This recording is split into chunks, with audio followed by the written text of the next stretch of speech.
Today we sit down and talk with 3rd District Supervisor Don Rowe about public service and what the role of government is. Supervisor Rowe, thank you so much for being with us today. I appreciate your time. Thank you for having me. It's exciting to be here. So, as a newly appointed supervisor, you were appointed to the 3rd District and now you're seeking election. Explain to me that transition for you, the things that you're learning right now. So I'd say that I went into the appointment, understanding what would be required of me about 60% of what I'm doing now.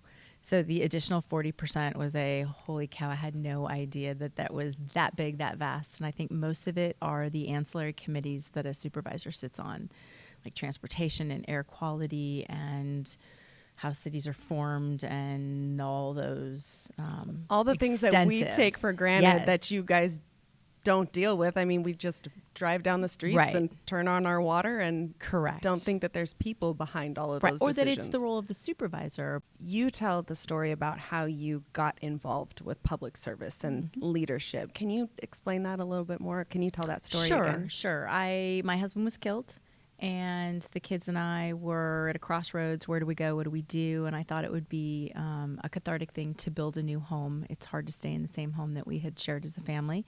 So during the process of building that home, we really enjoyed it. We loved it. And I thought this would be fun. We can make some money doing this, and bought some land and subdivided it with the intent of building again, and ran into all sorts of problems, local, state level issues. And it was through that sort of frustration that I decided to take the kids along and learn and figure out how do we make it better and more thoughtful and not just complain about the process.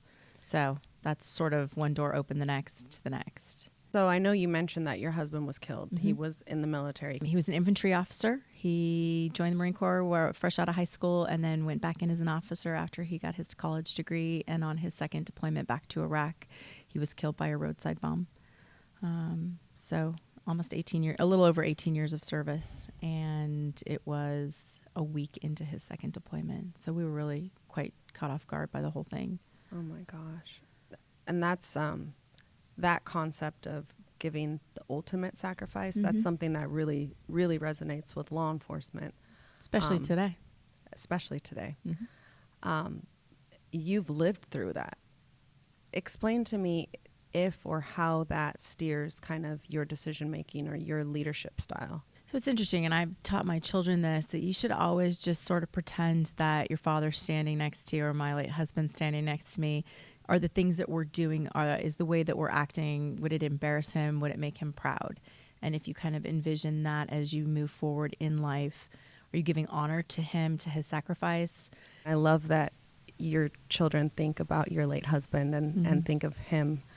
But what an example you've been to them as well. And now serving in this position of leadership, and not just to your own kids, but giving other people this example of, leadership and how you are. You're very direct. You're very straightforward.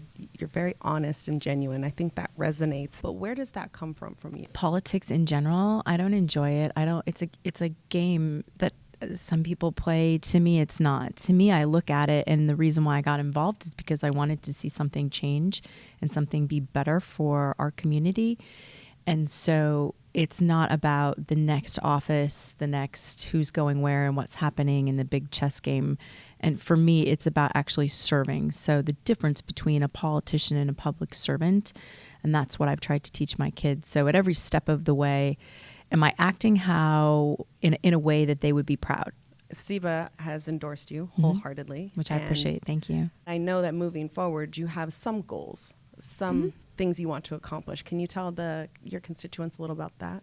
So I can tell you that the needs for each of the 3 areas that I represent, like the Valley area, is homelessness is a tremendous issue down here, and it is starting to also affect our mountain and our desert communities.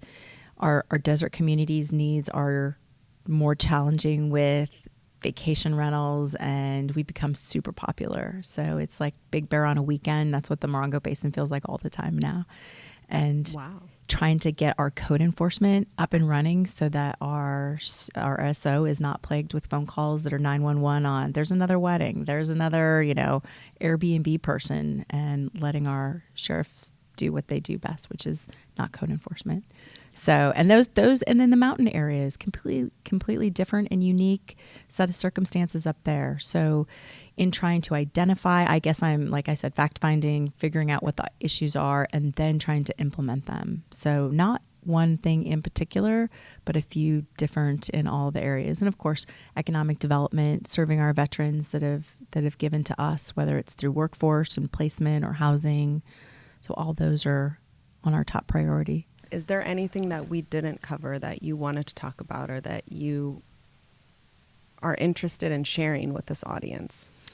So when we touched on it lightly. So my desire for to help public safety and to help those that serve, I was sharing with someone else. They asked me the question of what's my view of government? And I think that that's a fascinating question. And I've always told my kids, this has sort of been a family journey with the three of us doing this. And we talk about what's your party registration? Are you conservative? Are you liberal? I'm like, forget it, because people lie. People may not even know. But one of the most interesting questions is, how do you define the role of government? And what does that mean to you as a public servant? And I always, and I still maintain this even at the county level, I think, and my answer will be different than other people's, it's to do for us which we can't do for ourselves. And so then if you peel that back, I can't fight fires, I can't chase bad guys, and I can't pave streets. I can do a lot of other things that we create in government. So for me, if you look at it and you hand me the budget book and something has to be cut, it's probably not going to be public safety. It's not going to probably be public works or flood control. I can't do those things on my own. But if I can find a nonprofit, if I can find some sort of economic development, workforce, those things are great. And we do a good job of them at the county, but they're not the real true definition of government to me. So that sort of guides my principles and how I look at things. Obviously, we're biased here, but we of course believe strongly in public safety. Yeah. Not just for the reasons that you put forth, but basically because safety comes first. People need to feel safe in where they live, where they work, where their kids go to school. Absolutely. And then it's kind of the basis of the growth and all the things that we want to see happen in San Bernardino County. You don't want to buy a home here. You don't want to have a job here if you don't feel safe in your community. Start a business, you know, your investment, your livelihood. Thank you so much for Thank you for having me here today. Of course. It was an opportunity to speak to your listeners, and I appreciate that.